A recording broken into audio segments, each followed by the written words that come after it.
Fans of your comedy might know you're the manager of the Yard Rock 2024 campaign. And Yard Rock has a strong platform.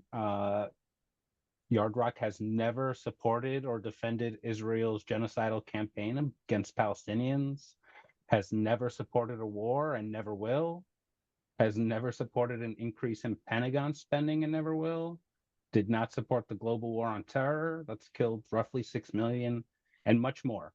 Um, and as an aside, I think I may have run into Yard Rock on the campaign trail in my local forest, but um, the when we look at the race, the 2024 race, we have incumbent President Biden with increasingly obvious cognitive decline. We have the former president, fascism on steroids after surviving his assassination attempt. We have RFK Jr. pro-genocide and has had a brain worm.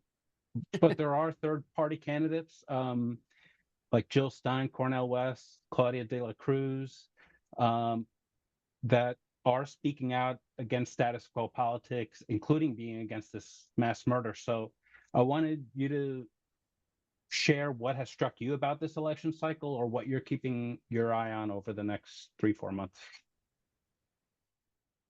I mean, in a lot of ways, this election cycle is utterly insane, but at the same time, I guess it's not that different from the insanity that the U.S. political theatrics has become. Yeah,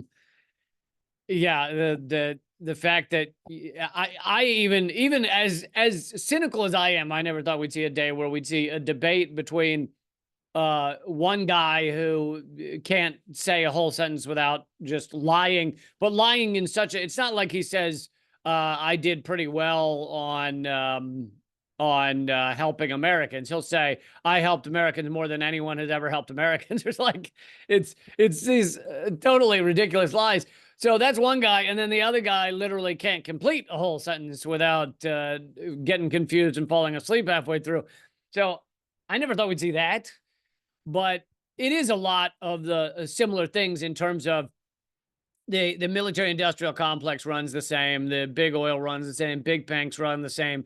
Capitalism continues to gut our environment and destroy the world around us. And all of that continues pretty similarly, no matter what these two clowns say.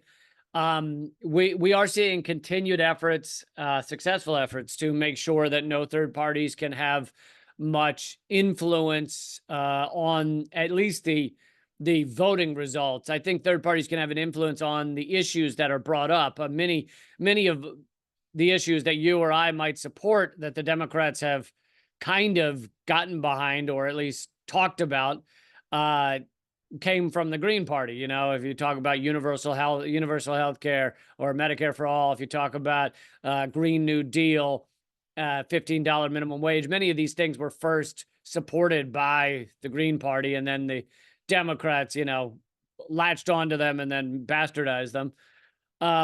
But the efforts to stop third parties are, in any other cycle where, the presidents or candidates aren't getting shot at and stuff, it would be a major story that, RFK Jr., who I will not support as long as he loves genocide, but he absolutely should have been on that debate stage. If you just look at what the rules used to be.